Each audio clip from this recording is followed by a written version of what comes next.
नमस्कार दोस्तों, मोहित study IQ centre में आपका स्वागत है। मैं मोहित चक्रवेश आज आप लोगों के लिए एक नया टॉपिक लेकर के आए हूँ। सीडीपी के अंतर्गत जो पूछा जाता है वो है इंटेलिजेंस, बुद्धि। बुद्धि से संबंधित बहुत सारे प्रश्न जो है आपके एग्जाम्स में पूछे जाते हैं और ये एक मोस्ट इंपॉर्टेंट टॉपिक है जहाँ से 100% आपको क्वेश्चंस देखने को मिलेंगे और ये सीटेट का एक सबसे इंपॉर्टेंट टॉपिक है।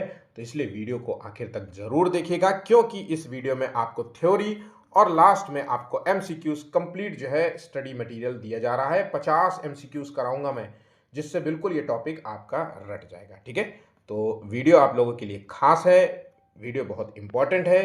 तो आप इस वीडियो का नोट्स भी बना सकते हैं, जिसका डेली रिवीजन करके एक अच्छे नंबर जो है आप ला सकते हैं। ठीक है, अब रही बात जो है वीडियो को जो है लाइक ज़रूर करिएगा, 100 लाइक्स का टारगेट है। और कमेंट कीजिएगा किसी भी क्वेश्चन से रिलेटेड कोई इशू हो, और शेयर कीजिएगा अपने दोस्तों के साथ ताकि वो भी इस वीडियो का लाभ ले सके। और चैनल को सब्सक्राइब नहीं किया है तो भाई चैनल को सब्सक्राइब कर लेना। देखिए, बुद्धि क्या है, बुद्धि है क्या?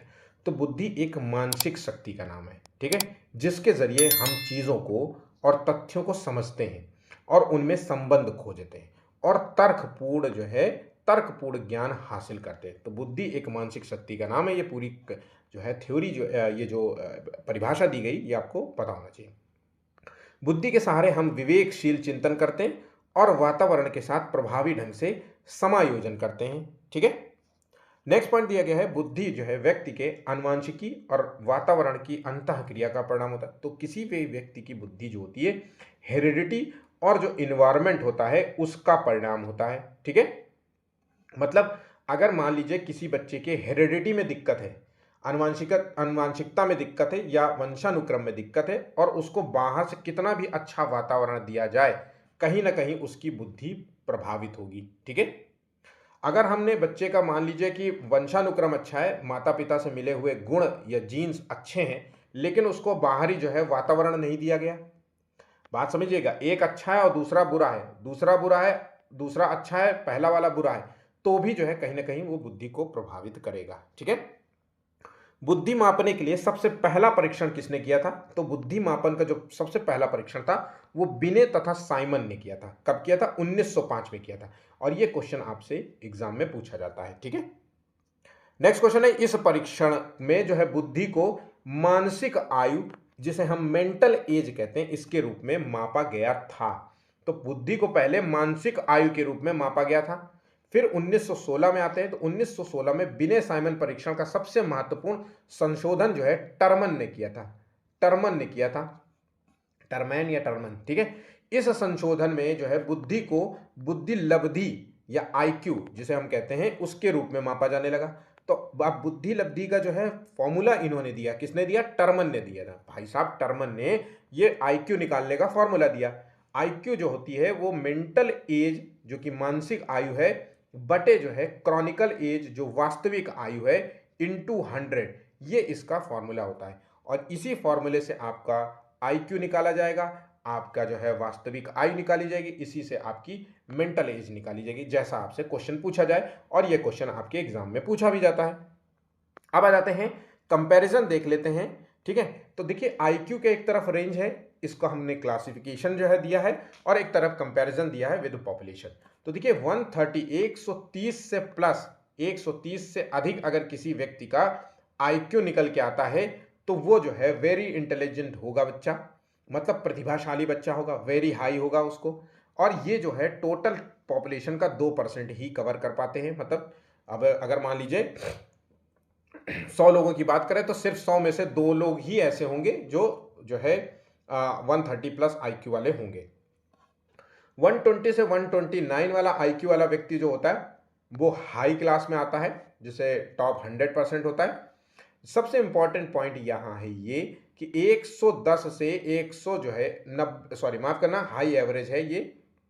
ठीक है, ये एबव टिपिकल होता है। यहाँ पे जो आपको नोट करना है वो 90 से 109 के बीच में जो आईक्यू वाला व्यक्ति होगा वो सामान्य जो है आईक्यू कहलाएगा। और ये टोटल पॉपुलेशन का तकरीबन तकरीबन जो है 50% कवर करते हैं। अब इसके नीचे जो है वो सब जो है लो एवरेज वाले होते हैं, बॉर्डर लाइन वाले 70 से 79 होता है। तो आमतौर पे आपसे पूछेगा कि 75 वाला बच्चा जो होता है वो किस जो है मतलब आईक्यू में आता है तो आपको बता देना है कि बॉर्डर लाइन या मंद बुद्धि के जो है स्तर पे आता है, ठीक है। बिलो 70 जो होता है बहुत ही ज़्यादा एक्सट्रीम लो कहलाता है, ठीक है। अब आ जाते हैं कि ये एक आपको जो है देख पा रहे होंगे, देखिए जिसका आईक्यू 50 से 75 है वो एडुकेबल होगा। मतलब 50 से 75 वाला, देखिए हमने आपसे बताया कि 90 से 110 के बीच में जिसका आईक्यू है वो सामान्य आईक्यू वाला व्यक्ति होगा, सामान्य आईक्यू वाला होगा। और जिसका 130 प्लस जो है आईक्यू होगा वो प्रतिभाशाली होगा, ठीक है। और 120 से 20 प्लस वाला आईक्यू वो श्रेष्ठ व्यक्ति होगा, है ना, श्रेष्ठ नॉलेज वाला होगा, ठीक है, पढ़ने में अच्छा है, श्रेष्ठ नॉलेज, ठीक। उसके नीचे आ जाते हैं कि अगर हमने बात करते हैं 50 से 75 के बीच में, तो इस आईक्यू वाला अगर किसी का बच्चे का स्कोर आईक्यू इतना आया है तो वो एडुकेबल है। मतलब हम उसको बाहरी रूप से शिक्षित करके, शिक्षा दे करके, उस पर सही ध्यान से सही वातावरण दे करके हम बच्चे को जो है मतलब जो भी चाहे वो बना सकते हैं। कई बार होता है ना, हमने कहा होगा कि यार ये मेरा बच्चा तो पढ़ता ही नहीं है, बिल्कुल भी नहीं, लेकिन वो बेहतर कर पाते हैं, आईएएस भी बन जाते हैं, है ना, बड़ी बड़ी पोजीशंस में बैठते हैं। तो ये वही है, एडुकेबल है। ट्रेनेबल क्या होता है कि इनको थोड़ी सी ट्रेनिंग की ज़रूरत होती है और ये जीवन में जो है कुछ ज़्यादा तो कुछ नहीं अचीव करेंगे, लेकिन एक जीवनचर्या में जो है बहुत नॉर्मली अपना काम करते रहते हैं। तो ट्रेनेबल होते हैं, ठीक है। इनको बस ट्रेनिंग दी जाती है कि देखो इस कार्य को ऐसे करते हैं, उस कार्य को ऐसे करते हैं, है ना, बेसिक जो है थोड़ी सी पढ़ाई भी करवा दी है। कस्टोडियल क्या होता है, ये 0 से 25 होते हैं। मतलब इनके लिए किसी न किसी एक व्यक्ति की ज़रूरत पड़ती है पूरे लाइफ टाइम, भाई कि इसको ध्यान से खाना खिला देना अपने हाथ से, ये टॉयलेट जाए तो टॉयलेट लेके चले जाना, है ना, ये बाहर जाए तो बाहर लेके जाना, हाथ पकड़े रहना इसका, बच्चे का, ऐसे होता है। ये कस्टोडियल वाले होते हैं। तो इस स्कोर को याद कर लेना, इस पिक्चर को अपने दिमाग में बैठा लेना, क्योंकि एग्जाम में यहाँ से क्वेश्चन बनता है। अब आ जाते हैं, यहाँ तक तो बुद्धि के एक नॉर्मल बातें बता रहा था। अब बुद्धि के सिद्धांत कौन से, जहां से क्वेश्चन आपसे डायरेक्ट जो है पूछे जाते हैं एग्जाम में। अब एक जो पहला जो है सिद्धांत है वो है एक कारक का सिद्धांत, जिसे कहते हैं यूनिफैक्टर थ्योरी। तो यूनि लिखा हुआ है, इसका मतलब है कि इसमें केवल एक ही होगा सिद्धांत। तो देखिए इस सिद्धांत का प्रतिपादन किया था बिने ने, ठीक है। इसके बाद इसे जो है बढ़ाने का श्रेय टर्मन और स्टर्न को जाता है। इस पॉइंट को नोट कर लेना। इस सिद्धांत में बुद्धि को जो है एक कारक के रूप में परिभाषित किया है। तो एक कारक मतलब व्यक्ति के समस्त मानसिक कार्य और समस्त व्यवहार या एक शक्ति के रूप में माना गया है। तो एक कारक मतलब जो बच्चे जो समस्त जो कार्य करता है, मानसिक रूप से कार्य करता है ना, वो उसको एक कारक बता दिया गया है, ठीक है। आज के संदर्भ में हम बात करें तो इस सिद्धांत को कोई नहीं मानता और ये बात बिल्कुल सही है। भाई देखिए बुद्धि कोई एक कारक तो नहीं हो सकती। हम और आप में एक सामान्य बुद्धि है, ये हम मानते हैं कि हम जो जो आपके पिताजी भी करते हैं, मेरे पिताजी भी करते हैं, मदर करती है, मेरा भाई, वो सब हम भी करते हैं। आपस में सब एक दूसरे को देख करके भी ये सारी चीज़ें करते हैं। लेकिन क्या है ना, मैं म्यूज़िक नहीं बजा सकता, ठीक है, मैं अच्छा सिंगर नहीं हूँ, मैं ड्राइंग मेरी अच्छी नहीं है, आर्टिस्ट में अच्छा नहीं हूँ, है ना, नेचर को लेकर के मेरी समझ उतनी नहीं है, ठीक है। तो ये जो चीज़ें होती हैं, ये कुछ क्वालिटीज़ होती हैं, ये विशिष्ट बुद्धि के अंतर्गत आती है। इसलिए कहा गया कि इस सिद्धांत को आज के संदर्भ में नहीं मानता, क्योंकि ये कहता है कि म्यूजिक भी सब जो है एक ही फैक्टर में आ जाएंगे, सामान्य है बुद्धि है, जबकि ये सामान्य नहीं है। कुछ ही खास लोगों में ऐसी योग्यताएं देखने को मिलती है। सामान्य बुद्धि तो सभी में है। 140 करोड़ की पॉपुलेशन में अगर वो थोड़ा सा पागल आगल नहीं, तो सामान्य रूप से देखा जाए तो सामान्य बुद्धि तो आपको फिर भी मिलेगी। मतलब आईक्यू सामान्य बुद्धि का मतलब होता है 50% पॉपुलेशन में आपको देखने को मिलेगा ही मिलेगा। लेकिन जिसमें ये जो म्यूजिक बजा लेता है, जो फिजिकल स्ट्रेंथ में अच्छा है, जो नेचर को समझता है, जो दूसरे के भावों को समझता है, जो अपने इमोशंस को समझता है, उनको कंट्रोल करना जानता है, ये सब जो है विशिष्ट बुद्धि के अंतर्गत आता है, ठीक है। तो आपसे क्वेश्चन पूछेगा कि इनमें से कौन सी बुद्धि जो है आज के संदर्भ में प्रासंगिक नहीं है, ये क्वेश्चन आपसे पूछेगा। तो आंसर आपको देना है यूनिफैक्टर जो है इंटेलिजेंस, ठीक है। अब आ जाता है यूनिफैक्टर हो गया, तो यहां पे टू फैक्टर थ्योरी की बात कर लेते हैं। तो द्विकारक सिद्धांत, अब ये इस सिद्धांत के प्रतिपादक थे स्पीयरमैन। तो ध्यान रखिएगा, स्पीयरमैन, स्पीयर और मैन, यहाँ पे दो नाम मिलकर के जोड़ा गया है, तो इसलिए हम यहाँ पे कह सकते हैं टू फैक्टर। मतलब याद करने का मैं तरीका बता रहा हूं। इन्होंने जो है बुद्धि को दो प्रकार की मानसिक योग्यताओं के रूप में परिभाषित किया है। तो एक जो है जिसे कहते हैं सामान्य योग्यता, जनरल मेंटल एबिलिटी, और दूसरा है विशिष्ट योग्यता, स्पेसिफिक मेंटल एबिलिटी। ठीक है, तो सामान्य योग्यता और विशिष्ट योग्यता। सामान्य योग्यता क्या होता है? व्यक्ति के सभी प्रकार की मानसिक कार्यों में पाई जाती है। सामान्य योग्यता व्यक्ति के सभी प्रकार के मानसिक कार्यों में पाई जाती है।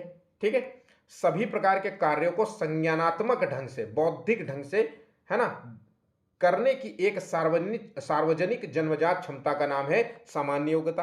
अब आ जाते हैं विशिष्ट योग्यता। तो विशिष्ट योग्यता क्या होता है?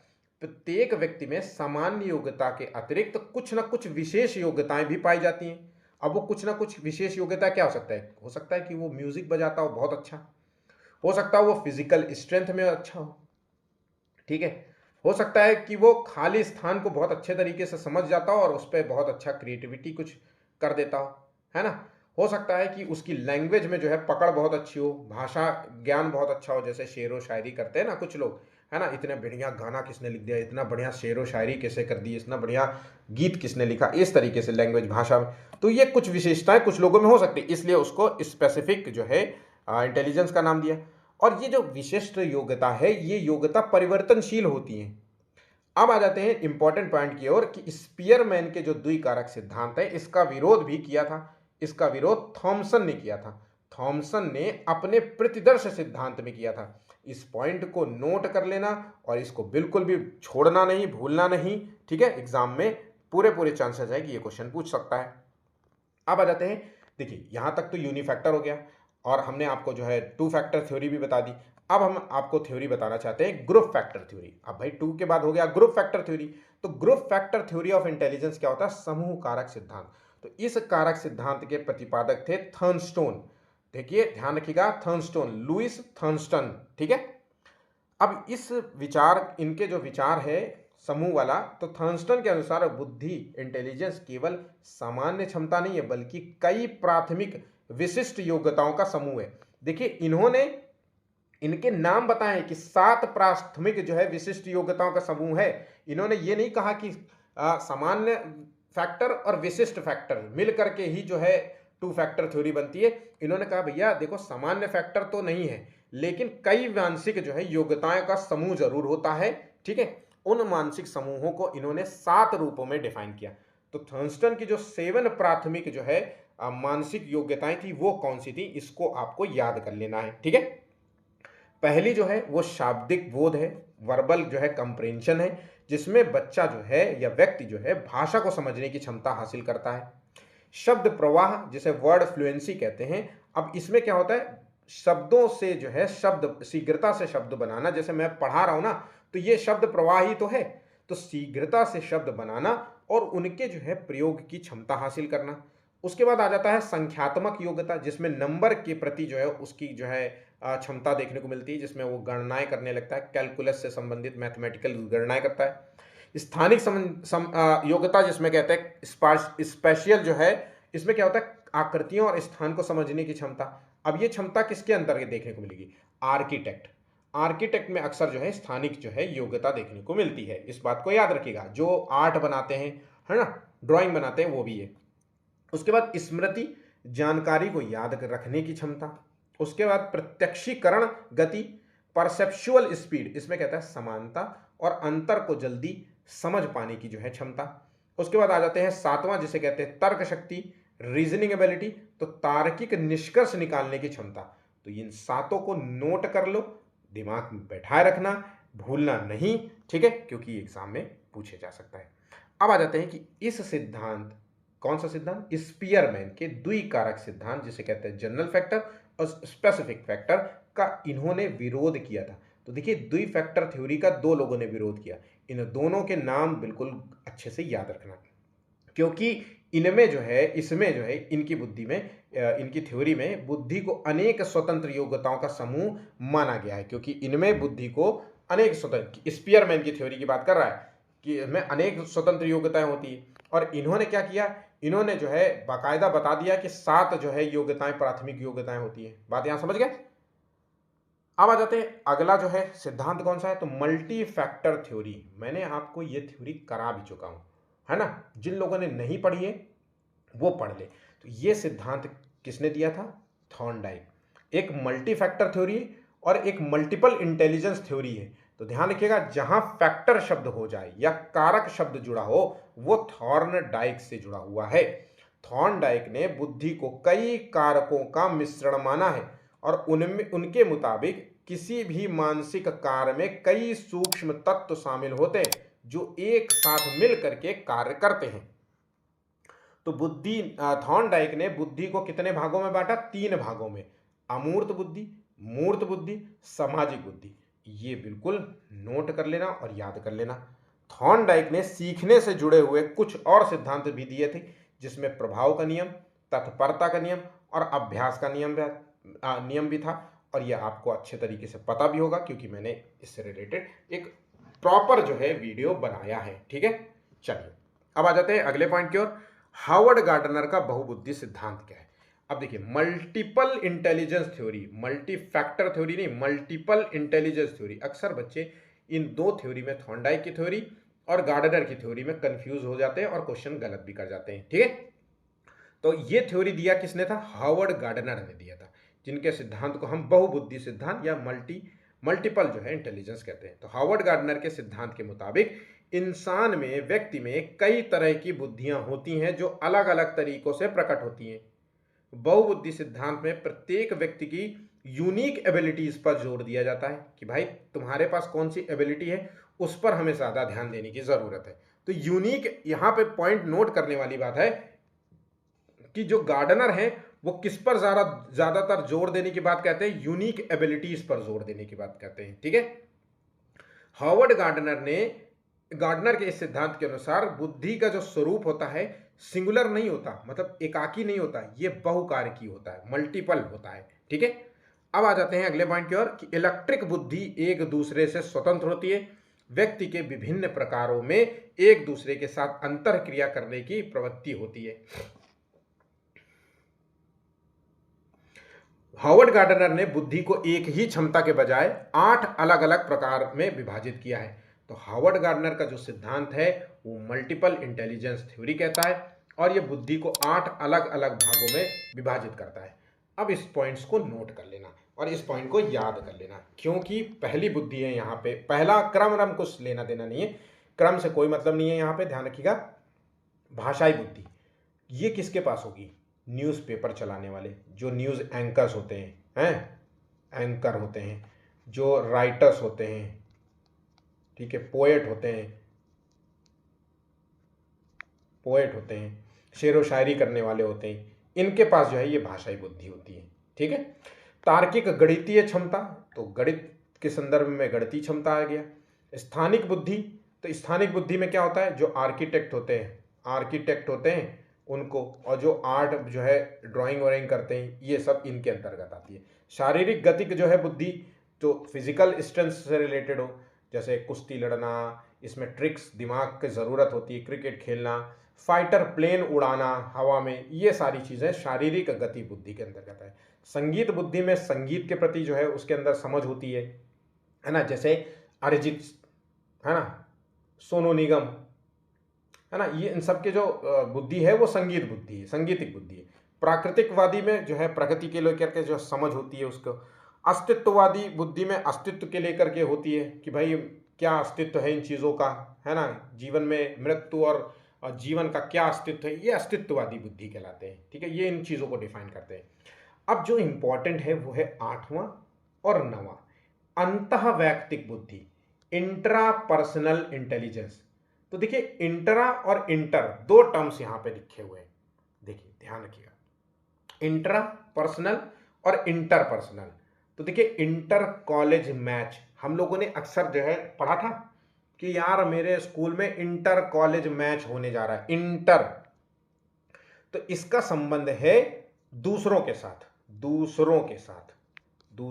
साथ, मतलब एक व्यक्ति का दूसरों की भावनाओं को समझना, दूसरों से जो है संवाद कर पाना अच्छे से, जैसे नेता जो है दूसरों से कितना अच्छे तरीके से संवाद करते हैं, एक्टर्स, तो ये जो बुद्धि कहलाएगी ये इंटरपर्सनल इंटेलिजेंस होगी। ठीक है, और इंट्रा क्या होता है? जो अपने की बात हो रही है, अपने आप की बात हो रही है, इंट्रा। ठीक है, इंट्रा क्या होता है कि अंतः वैयक्तिक बुद्धि में क्या होता है कि जो अपने इमोशंस को समझता हो, है ना, अपने भावनाओं को समझता हो, ठीक है, अपने जो है चीज़ों को कंट्रोल करना जानता हो, अपनी बुद्धि को समझता हो, अपना स्वयं का मूल्यांकन करता हो चीज़ों को, तो वो होती है इंट्रापर्सनल बुद्धि। ठीक है, तो इंट्रा और इंटर जो है दूसरे के भावनाओं को कौन समझता है भाई? तो देखिए, इन दूसरे के भावनाओं को टीचर्स भी समझते हैं कि भाई टीचर क्या कह रहा है, तुम्हारी बात सुनेगा, है ना, ये सारी चीज़ें होती हैं। ठीक, डॉक्टर्स की जो इंटेलिजेंस पावर होती है वो भी इंटर जो है पर्सनल कहलाती है। इंट्रा पर्सनल होते हैं जो साधु संत होते हैं, जो अरे योग कि मैं सब कुछ जानता हूँ, गौतम बुद्ध, महावीर, है ना, ये सब जो जो होते हैं ये इंट्रा पर्सनल के अंतर्गत आते हैं। ठीक है, अब आ जाते हैं अगला पॉइंट, तरल मोजेक मॉडल सिद्धांत। इसे कहते हैं फ्लूइड क्रिस्टल इंटेलिजेंस। इस चीज को भी नोट कर लेना क्योंकि ये इंपॉर्टेंट है। इस सिद्धांत का प्रतिपादक थे कैटल। तो ये थ्योरी जो है इजाद की थी कैटल भाई साहब ने। अब यहां पे दो चीजें, फ्लूइड मतलब तरल और क्रिस्टल मतलब ठोस। ठीक है, तो ये दो तरीके की थ्योरी है, दो तरीके की थ्योरी को मिला करके ये थ्योरी बनाई गई है। तो तरल जो बुद्धि होती है जिसे कहते हैं फ्लूइड इंटेलिजेंस, ये व्यक्ति के वंशानुक्रम से जुड़ी हुई होती है। तो ये आपसे क्वेश्चन पूछेगा कि निम्नलिखित में से कौन सी जो है बुद्धि व्यक्ति के वंशानुक्रम से निर्धारित होती है, तो ये निर्धारित होती है तरल बुद्धि, फ्लूइड इंटेलिजेंस। ठीक है, अब तरल बुद्धि क्या होता है, ये वंशानुक्रम से निर्धारित होते और ये व्यक्ति में सोचने और तर्क करने, समस्याओं को हल करने की क्षमता होती है। इस बुद्धि में व्यक्ति के अंदर सोचने और तर्क करने की क्षमता विकसित होती है, समस्याओं को हल करने की क्षमता विकसित होती है। ठीक है, क्रिएटिविटी से जो जुड़ी होती है, जैसे पहेली हल करना, समस्याओं को सुलझाना, नई समस्याओं का कारण और समाधान करना, ये सब जुड़ी होती है क्रिएटिविटी से। तो तरल बुद्धि का संबंध क्रिएटिविटी से, तरल बुद्धि का संबंध वंशानुक्रम से, तरल बुद्धि का संबंध समस्याओं को हल करने से, तरल बुद्धि का संबंध तार्किक रूप से चिंतन करने से, तरल बुद्धि का संबंध नई समस्याओं का कारण जानने से, ये सब कुछ होती। तो जैसे जैसे व्यक्ति की उम्र बढ़ती है उसके साथ साथ तरल बुद्धि में गिरावट आने लगती है। मतलब हम कह सकते हैं कि जैसे जैसे उम्र में व्यक्ति बढ़ेगा उसका जो है ये तर्क करने की क्षमता, नई समस्याओं का कारण ढूंढने की क्षमता, है ना, पहेलियों के हल करने की क्षमता क्षीण होती जाएगी, कमजोर होती जाएगी। अब आ जाते हैं ठोस बुद्धि। तो ठोस बुद्धि जो होती है ये एक प्रकार की सामान्य योग्यता ही है। तो ठोस बुद्धि को इसमें हम सामान्य योग्यता के रूप में डिफाइन कर रहे हैं। ये अनुभव से आती है, ये अधिगम से आती है, ये वातावरणीय जो है संबंधित कारकों पर निर्धारित होती है। तो इस पॉइंट को, इन पॉइंट्स को नोट कर लेना। ठीक है, अब आ जाते हैं अगली थ्योरी की ओर, त्रितंत्र बुद्धि सिद्धांत। तो देखिए ये त्रितंत्र बुद्धि सिद्धांत क्या है, इस सिद्धांत के प्रतिपादक थे रॉबर्ट स्टर्मबर्ग। ठीक है, इस बुद्धि को तीन रूपों में परिभाषित किया गया था, नोट करते हुए जाइएगा। ठीक है, प्रासंगिक बुद्धि, तीन बुद्धि के रूप में बताया। तो प्रासंगिक बुद्धि, तो प्रासंगिक बुद्धि जिसे हम कहते हैं पार्शियल इंटेलिजेंस, ये व्यक्ति के व्यक्तित्व के विकास में सहायता करती है। विभिन्न सांस्कृतिक संदर्भों को प्रभावी ढंग से समझने की क्षमता होती है इस बुद्धि में। व्यवहारिक बुद्धि क्या होती है, यह संदर्भित बुद्धि क्या होती है, इससे जो है मूर्त बुद्धि मत्ता भी कहा जाता है। तो व्यवहारिक कॉमन इंटेलिजेंस जो होता है ये मूर्त से जुड़ी हुई थी, किसी कार्य को समझने, अनुभव के आधार पर कुछ नया करने के रूप में संदर्भित करता है। रोजमर्रा की दुनिया से जो है सफलतापूर्वक जुड़ने की क्षमता का नाम है व्यवहारिक बुद्धि, कॉमन इंटेलिजेंस।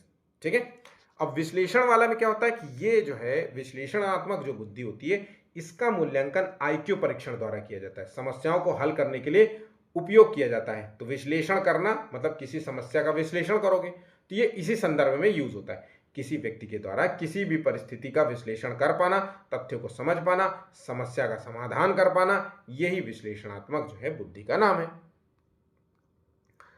अब देखिए यहां पर आ गए प्रश्न, तो इसका हम कह सकते हैं कि पूरा जो इंटेलिजेंस का सिद्धांत है वो मैंने आपको कवर करा दिया है। इससे बाहर सीटेट में आज तक कोई क्वेश्चन नहीं गया है, और मैं आपको बता दूं कि सीटेट में मैं आपको इस टॉपिक से रिलेटेड 50 क्वेश्चन कराने जा रहा हूं। 50 क्वेश्चन, किसी भी चैनल में यूट्यूब में सर्च करके देखिएगा इंटेलिजेंस सीटेट एग्जाम, ऐसा समझ लीजिए। उसमें जो जो वीडियो मिले, जो जो टीचर आपको मिलता है, उन सभी टीचर्स को फॉलो कर लो, देख लो, तो आप पाओगे कि इतने क्वेश्चंस किसी ने नहीं कराए। तो मैंने बहुत मेहनत से आपको जो है ये सारी चीज़ें करा रहा हूँ, तो प्लीज़ वीडियो को लाइक ज़रूर कर देना, एक लाइक तो बनता है, ठीक है। चलिए, और मैं लास्ट में आपको या बीच में जो है एक कोई क्वेश्चन दूंगा, जो मैं आपसे कहूंगा कि इसका जो है आपको उत्तर भी देना है, ठीक है। पहला क्वेश्चन देखिए, इसको अच्छे से रीड करिए।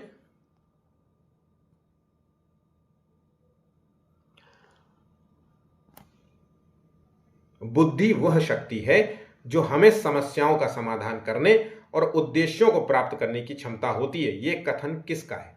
तो देखिए, इसका सही आंसर है कॉल्विन, ऑप्शन सी इसका सही उत्तर होगा। नेक्स्ट क्वेश्चन है, एक बच्चे की मेंटल एज 12 है।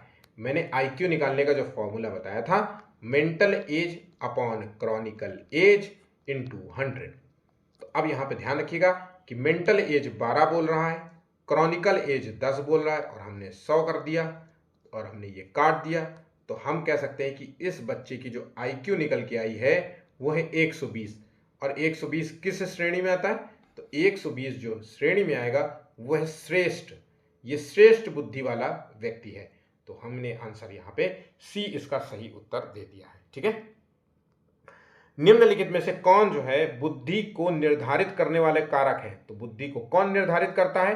तो देखिए, बुद्धि को निर्धारित करने वाले कारक है उसका वंशानुक्रम, माता पिता से मिलने वाले गुणों को वंशानुक्रम कहते हैं, आनुवंशिकता कहते हैं, और बाहर से दिया गया वातावरण। तो वंशानुक्रम हेरिडिटी और इन्वायरमेंट से जुड़ा हुआ है, ठीक है, परस्पर क्रिया का परिणाम है, ठीक है, आंसर सी।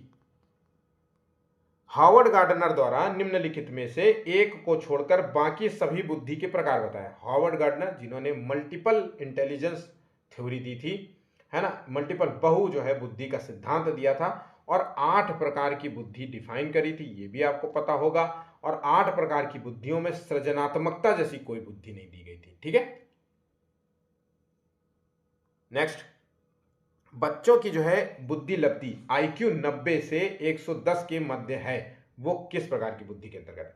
तो जिस बच्चे की आईक्यू 90 से 110 है वो जो है सामान्य या एवरेज इंटेलिजेंस की श्रेणी में आएगा, ठीक है। तो आंसर हो गया ऑप्शन ए।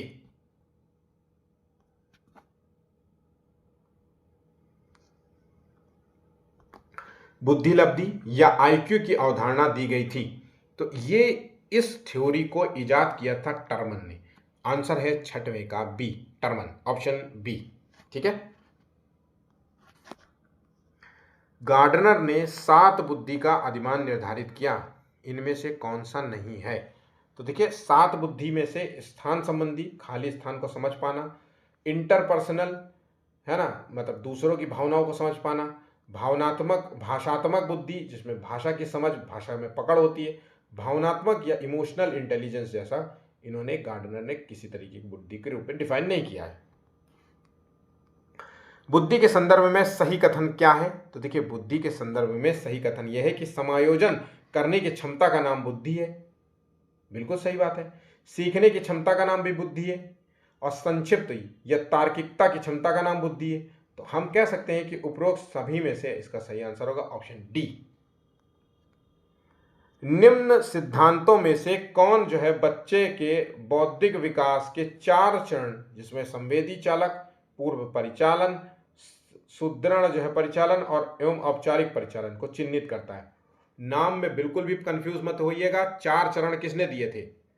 जीन पियाजे ने जो है संज्ञानात्मक विकास का 4 चरण दिया था, और 4 चरणों के नाम आपको पता होना चाहिए कि जो है इनसे पहला जो चरण है सेंसोरी मोटर स्किल्स, दूसरा जो चरण है प्री जो है ऑपरेशनल स्टेज, तीसरा जो है मूर्त संक्रियात्मक अवस्था, ठीक है, कॉन्क्रीट ऑपरेशनल स्टेज, और चौथा जो है फॉर्मल ऑपरेशनल स्टेज, अमूर्त संक्रियात्मक अवस्था। तो इस तरीके से आंसर हो गया सी। बुद्धि का कौन सा सिद्धांत सामान्य बुद्धि और विशिष्ट बुद्धि की उपस्थिति का समर्थन करता है? तो दोनों का नाम है यहां पे दिख रहा है, तो इसका मतलब है कि ये स्पीयरमैन का सिद्धांत है, ऑप्शन सी। रमेश और अंकित की जो सामान्य बुद्धि लब्धि है 120 है, सामान्य बुद्धि लब्धि है, आईक्यू जो है इसका 120 है। रमेश अंकित से छोटा है 2, रमेश जो है रमेश अंकित से 2 वर्ष छोटा है, मतलब अंकित की 12 साल है तो इसकी 10 साल है। तो रमेश की मानसिक आयु, मेंटल एज निकालना है, रमेश की मेंटल एज निकालना है, यही तो कह रहा है। तो भाई देखिए IQ 120 है, वास्तविक आयु मेंटल एज जो है, मानसिक आयु कितनी होगी, मेंटल एज जो है वो एक यहाँ पे 10 होगी, है ना। और क्रॉनिकल एज जो है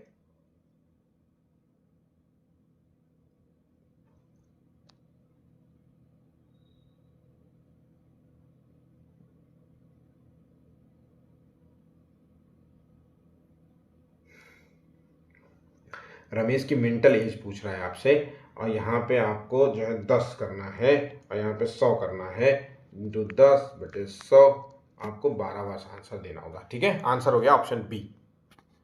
नेक्स्ट, बुद्धि लब्धि मापन के जन्मदाता कौन थे? तो इसके सही आंसर है टर्मन, ऑप्शन बी।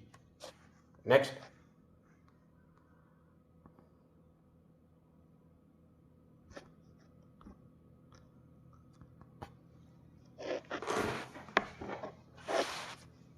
ईस्टर्न होगा। ठीक है, आंसर है ईस्टर्न।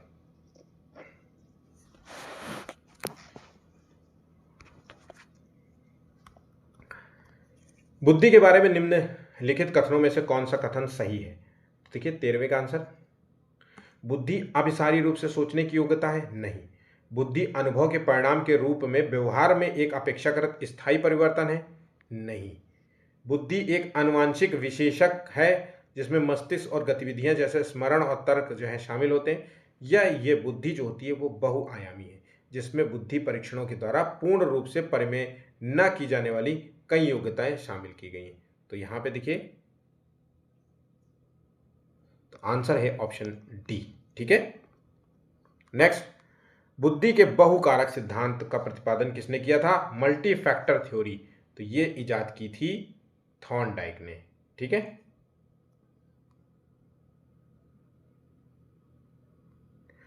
गिलफोर्ड ने अभिसारी चिंतन पद का प्रयोग किसके समान अर्थ में किया है? तो अपसारी और अभिसारी चिंतन पद का प्रयोग किसके समान अर्थ में किया है? तो देखिए, अपसारी जो चीज होती है वो व्यक्ति के जो है इंटेलेक्चुअल से जुड़ी होती है, सृजनात्मकता से जुड़ी होती है, इसलिए हम यहाँ पे 15वें का आंसर बुद्धि देंगे। आंसर है बुद्धि से जुड़ी होती है। ठीक है। अपसारी चिंतन मतलब एक ऐसा प्रश्न, जैसे ये क्वेश्चन है, ये क्वेश्चन एक अपसारी चिंतन वाला प्रश्न है। ठीक है, जिसमें सिर्फ जो है हमने ऑप्शंस दे दिए हैं और आपको सिर्फ इतना गेस करना है, इतना आइडिया लगाना है कि इनमें से कौन सा आंसर होगा। तो ये व्यक्ति की रचनात्मकता, क्रिएटिविटी, मौलिकता से नहीं जुड़ी हुई थी, ये व्यक्ति की बुद्धि से जुड़ी हुई थी। ठीक है, ये क्वेश्चन पूछा गया है। ठीक है। एक शिक्षिका अपने शिक्षार्थियों की विभिन्न अधिगम शैलियों को संतुष्ट करने के लिए वैविध्यपूर्ण कार्यों का उपयोग करती है, वह से प्रभावित है। तो 16वें का देखिए आंसर, वो गार्डनर के बहुबुद्धि सिद्धांत से प्रभावित है। ठीक है।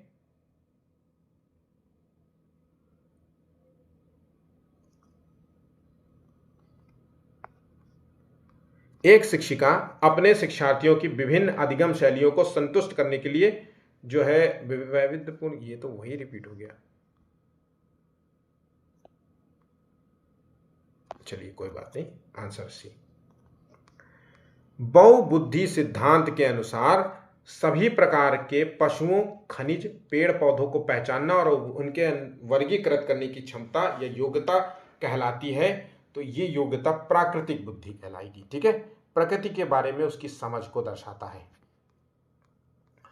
अधिकांश व्यक्ति की जो बुद्धि होती है वो औसत होती है। औसत का मतलब होता है 90 से 110 के बीच में, और बहुत कम लोग होते हैं प्रतिभा संपन्न होते हैं, तकरीबन 2% लोग ही प्रतिभा संपन्न होते हैं।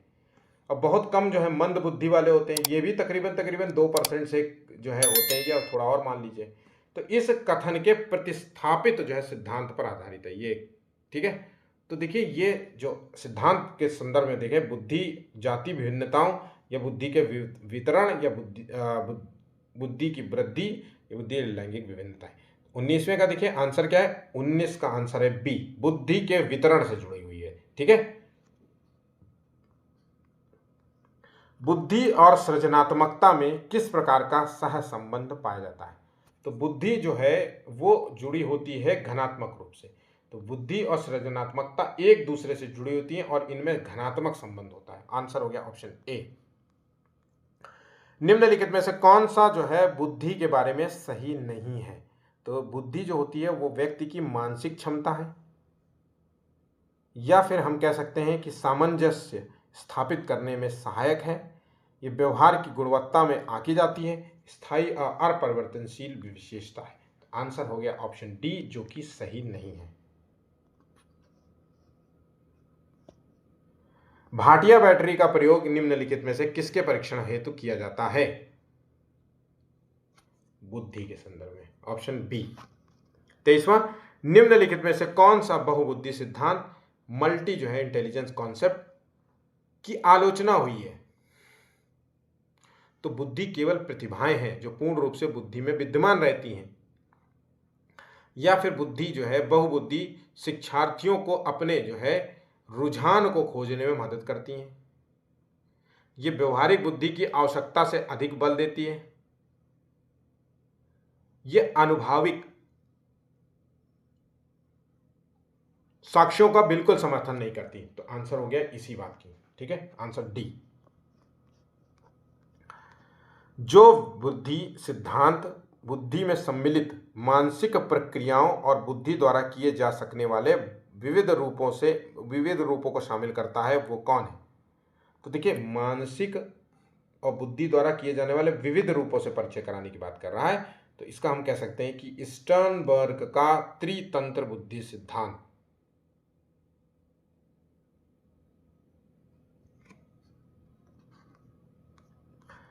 मानव विकास, मानव बुद्धि की समझ शिक्षक को डॉट डॉट की योग्य बनाती है।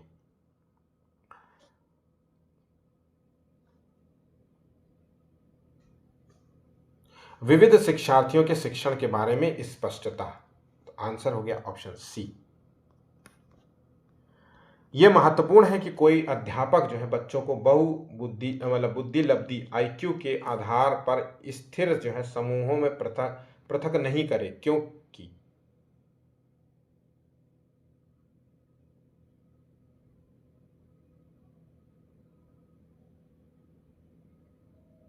आंसर है डी, 26 का डी। ठीक है, डॉट डॉट के अतिरिक्त बुद्धि के निम्नलिखित पक्षों को स्टर्नबर्ग के त्रितंत्र सिद्धांत में संबोधित किया गया है।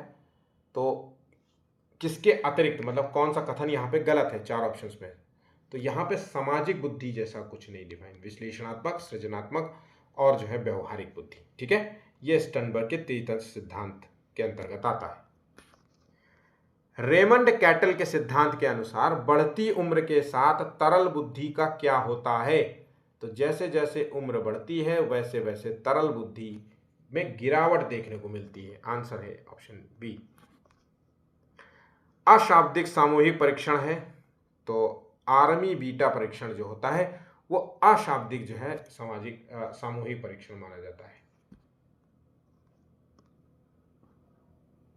बुद्धि का तरल मोजेक मॉडल किसने दिया था? तो तरल मोजेक मॉडल मतलब फ्लूइड और क्रिस्टल सिद्धांत किसने दिया? कैटल ने।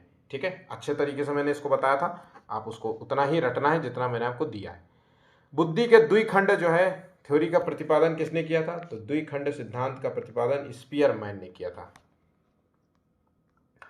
निम्नलिखित में से कौन सा जो है आलोचनात्मक दृष्टिकोण बहुबुद्धि सिद्धांत में संबद्ध नहीं है? तो 32वें का आंसर, विभिन्न जो है बुद्धियां जो होती हैं भिन्न भिन्न विद्यार्थियों के लिए भिन्न भिन्न पद्धतियों की मांग करती हैं। तो आंसर हो गया ऑप्शन सी।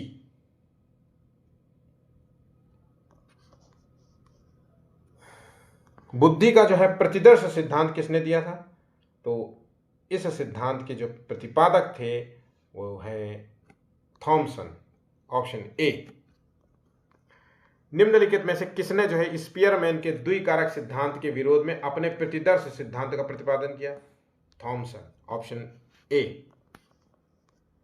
बुद्धि के स्पीयरमैन सिद्धांत परिभाषा में कारक जी क्या है? तो जी जो होता है वो सामान्य जनरल फैक्टर होता है।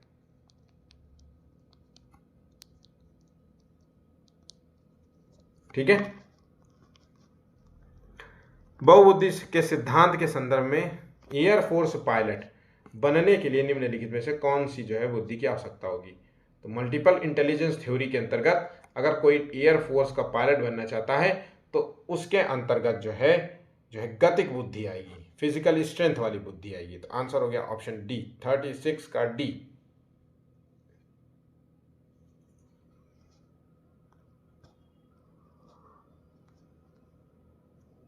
यह कथन किसका है? बुद्धि बिजली के समान है जिसे परिभाषित करने की अपेक्षा मापना जो है सरल है। 37 जेमसन। कक्षा अध्यापक ने राघव को अपनी कक्षा में अपने कीबोर्ड पर स्वयं तैयार किए गया मधुर संगीत बताते हुए देखा है। तो भाई क्या कर रहा है कि वो मधुर संगीत, म्यूजिक जो है बजा लेता है, गिटार विटार जो भी है वो बजा लेता है। कक्षा अध्यापक ने विचार किया कि राघव में किस प्रकार की बुद्धि जो है उच्च स्तरीय स्तर पर है, तो ये जो है संगीत में बुद्धि कहलाएगी। आंसर हो गया ऑप्शन सी। बच्चे क्या होते हैं? बच्चे जो होते हैं वो जिज्ञासु प्राणी होते हैं, अपने चारों ओर के जगत को खोजने के लिए अपने तर्कों और क्षमताओं का प्रयोग करते हैं। तो आंसर है ऑप्शन ए, यहां पे सही आंसर हो जाएगा। बच्चों के बुद्धि के बारे में निम्नलिखित में से कौन सा कथन सर्वाधिक उपयुक्त है? 40वां, बुद्धि जो होती है वो बहुआयामी है और इसके में जो है कई पहलू निहित हैं। Answer C. सारे ऑप्शंस पढ़ना, ठीक है, आप लोग सारे ऑप्शंस पढ़ना, किसी भी ऑप्शंस को छोड़ना मत, ठीक। समान बुद्धि तथा विशिष्ट कारक सिद्धांत का प्रतिपादन किसने किया था? स्पीयरमैन, ठीक है, ऑप्शन बी। एकाधिक जो है बुद्धिमानी का सिद्धांत कहलाता है। तो बुद्धि जो है कई प्रकार की हो सकती है, या बुद्धि बढ़ाई जा सकती है, या पेंसिल जो है परीक्षण सहायक नहीं है, या प्रभावी अध्यापन के द्वारा बुद्धि बढ़ाई जा सकती है। 42वां क्वेश्चन है, इसका आंसर है बी।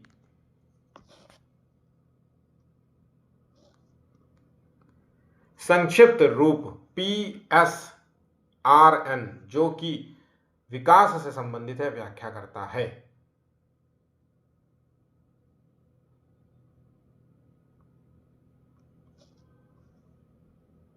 आंसर है 43A, समस्या हल, प्रॉब्लम सॉल्विंग, रीजनिंग और न्यूमेरेसी। हार्वर्ड गार्डनर के बहुबुद्धि सिद्धांत के अनुसार निम्नलिखित में से विशेषताओं से युक्त एक व्यक्ति की बुद्धि को किस प्रकार से वर्गीकृत किया गया है? अब देखिए ये क्या कर रहा है, ये व्यक्ति दूसरे की मनोदशा, दूसरा का स्वभाव, दूसरों की प्रेरणा देता है, अभिप्राय, मोटिवेशन क्या है, ठीक है, और को उचित तरीके से पता लगाने और प्रतिक्रिया करने की क्षमता को जो है हम क्या नाम देंगे?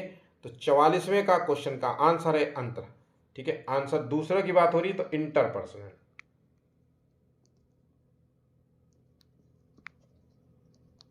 ठीक है, आंसर हो गया ऑप्शन बी।